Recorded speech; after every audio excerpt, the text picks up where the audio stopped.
বাংলাদেশ নৌবাহিনীর জন্য সাবমেরিন ঘাঁটি নির্মাণ করছে চীন। বর্তমানে নৌবাহিনী চীনের সাবমেরিন অপারেট করে।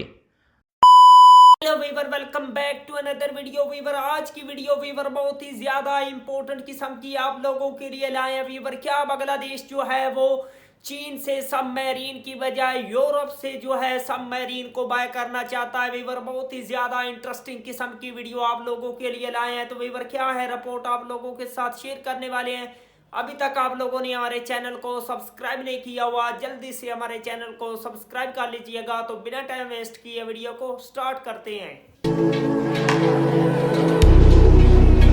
বাংলাদেশ নৌবাহিনীর জন্য সাবমেরিন ঘাঁটি নির্মাণ করছে চীন। বর্তমানে নৌবাহিনী চীনের সাবমেরিন অপারেট করে।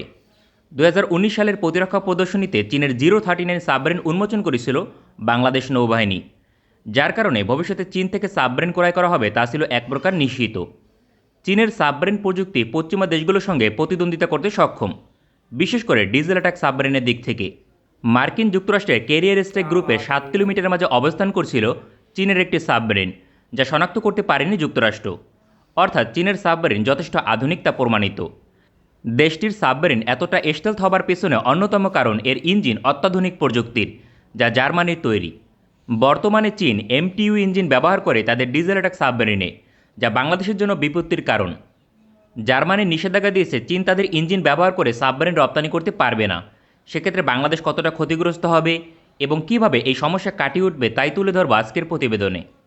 চীনের সাবমেরিন যথেষ্ট সাশ্রয়ী মূল্যে ক্রয় করা সম্ভব, যার মূল্য পরিপূর্ণ প্যাকেজ সহ $400 থেকে $500 মিলিয়ন। বিপরীতে ইউরোপীয় দেশগুলোর সাবমেরিনের মূল্য পরিপূর্ণ প্যাকেজ সহ $500 থেকে $800 মিলিয়ন। এই বিশাল ব্যবধানের কারণে সাম্প্রতিক সময় চীন সাবমেরিন রপ্তানিতে সফলতা পায়। পাকিস্তান 8টি, থাইল্যান্ড 3টি সাবমেরিন অর্ডার করে। এছাড়াও আরও একাধিক দেশ ক্রয়ের জন্য আলোচনা চালিয়ে যাচ্ছে। তার মাঝে নাইজেরিয়া, বাংলাদেশ এবং মিয়ানমারের মতো দেশ অন্তর্ভুক্ত। মার্কিন যুক্তরাষ্ট্রের চাপে জার্মানি চীনের উপর নিষেধাজ্ঞা আরোপ করে। জার্মানির ইঞ্জিন ব্যবহার করে সাবমেরিন রপ্তানি করা নিষিদ্ধ। এতে সরাসরি বিপাকে পড়েছে পাকিস্তান, কারণ দেশটি চলতি বছরে প্রথম সাবমেরিন ডেলিভারি পাবে। তবে সকল দেশের জন্য এই নিষেধাজ্ঞা জার্মানি দিয়েছে কিনা তা নিশ্চিত করেনি। এই সমস্যার বিষয়ে থাইল্যান্ডে নিযুক্ত জার্মান রাষ্ট্রদূতকে প্রশ্ন করা হলে তিনি জানান, এতে থাইল্যান্ডের বিচলিত হবার কিছু নেই, কারণ থাইল্যান্ডের উপর নিষেধাজ্ঞা আরোপ করেনি জার্মানি। অর্থাৎ শুধুমাত্র পাকিস্তানের নিকট জার্মানির ইঞ্জিন ব্যবহার করে সাবমেরিন রপ্তানি করা নিষিদ্ধ। 2017 সালে আফগানিস্তানের কাবুলে জার্মান দূতাবাসে ভয়াবহ বিস্ফোরণ ঘটে, যাতে শতাধিক মানুষ নিহত হয়। এজন্য জার্মানি সরাসরি পাকিস্তানকে দায়ী করে। পাশাপাশি কোনো ধরনের সমরাস্ত্র বিক্রি নিষিদ্ধ করে পাকিস্তানের নিকট। 2020 সালে পাকিস্তানের আগস্তা 9TB সাবমেরিন আপগ্রেড করে তুরস্ক। এই সাবমেরিনের জন্য AIFA সিস্টেম ক্রয়ের জন্য আবেদন করে তুরস্ক, একই সঙ্গে পাকিস্তান সরাসরি জার্মানি প্রস্তাব নাকচ করে দেয়। মূলত জার্মানির দূতাবাসে হামলার জন্য নিষেধাজ্ঞা দিয়েছে দেশটি। তার জন্য পাকিস্তানের নিকট জার্মানির ইঞ্জিন দিয়ে সাবমেরিন রপ্তানি করতে পারবে না চীন। এটি শুধুমাত্র পাকিস্তানের জন্য সমস্যার কারণ, বাংলাদেশের জন্য সমস্যা হবার কথা নয়। তবে থাইল্যান্ড সর্বমোট 3টি সাবমেরিন অর্ডার দিয়েছে, যার প্রথমটি চলতি বছর ডেলিভারি পাবে। পরবর্তী 2টির চুক্তি বাতিল করার পরিকল্পনা করছে দেশটি। সেক্ষেত্রে নতুন করে যারা চীন থেকে সাবমেরিন ক্রয়ের চুক্তি স্বাক্ষর করবে, ওই দেশের জন্য নিষেধাজ্ঞা কার্যকর হবে। বাংলাদেশ এখনও পর্যন্ত সাবমেরিন অর্ডার করেনি, তাই এই নিষেধাজ্ঞার আওতায় অন্তর্ভুক্ত থাকবে বাংলাদেশ। যদি জার্মানির ইঞ্জিন সহ সাবমেরিন না পাওয়া যায়, তবে চীন থেকে সাবমেরিন ক্রয় না করাই উত্তম। চীন এখনও পর্যন্ত শক্তিশালী এবং কম শব্দ উৎপাদন করে এমন কোনো ইঞ্জিন তৈরি করতে সক্ষম হয়নি। তাই হঠাৎ করে চীনের যে কোনো ইঞ্জিন যুক্ত করা হলে তার পারফরমেন্স সন্তুষ্ট করার মতো হবে না তা নিশ্চিত। তাছাড়া পৃথিবীর বেশিরভাগ দেশ জার্মানির ইঞ্জিন ব্যবহার করে তাদের সাবমেরিনের জন্য। এই বিখ্যাত ইঞ্জিনের বিকল্প চীনের নিকট নেই। এর বিকল্প হিসেবে রাশিয়ার কিলো ক্লাস সাবমেরিনের ইঞ্জিন ব্যবহার করতে পারে দেশটি। তবে কিলো ক্লাস সাবমেরিন শব্দ উৎপাদন করে বেশি, যার কারণে স্টেলথ থাকতে পারে না। ইঞ্জিনের কারণে বহুমুখী সমস্যার সম্মুখীন হবে চীনের সাবমেরিন রপ্তানি। সেক্ষেত্রে বাংলাদেশের কোনোভাবেই উচিত হবে না এর সমস্যার সমাধান না হওয়া পর্যন্ত চীন থেকে সাবমেরিন ক্রয় করা। বাংলাদেশের জন্য এটি দীর্ঘমেয়াদী সংকটের কারণ হতে পারে, তবে সমাধানের পথ আরও সম্ভাবনাময়। কারণ নিষেধাজ্ঞার কারণে চীন এবং রাশিয়া থেকে সাবমেরিন ক্রয় করা না হলে একমাত্র বিকল্প ইউরোপীয় সাবমেরিন অথবা দক্ষিণ কোরিয়ার সাবমেরিন। পশ্চিমা দেশগুলোর মাঝে স্পেন, ফ্রান্স, জার্মানি এবং সুইডেন ডিজেল অ্যাটাক সাবমেরিন তৈরি করতে সক্ষম। তার মাঝে স্পেন তালিকায় অন্তর্ভুক্ত নয় বহুমুখী কারণে।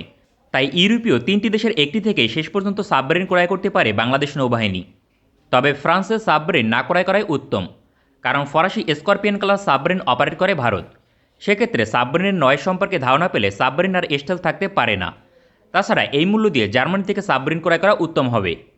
তবে জার্মানির পাশাপাশি সুইডেনের সাবমেরিন যথেষ্ট আধুনিক এবং পৃথিবীর শীর্ষ শক্তিশালী সাবমেরিনগুলোর একটি।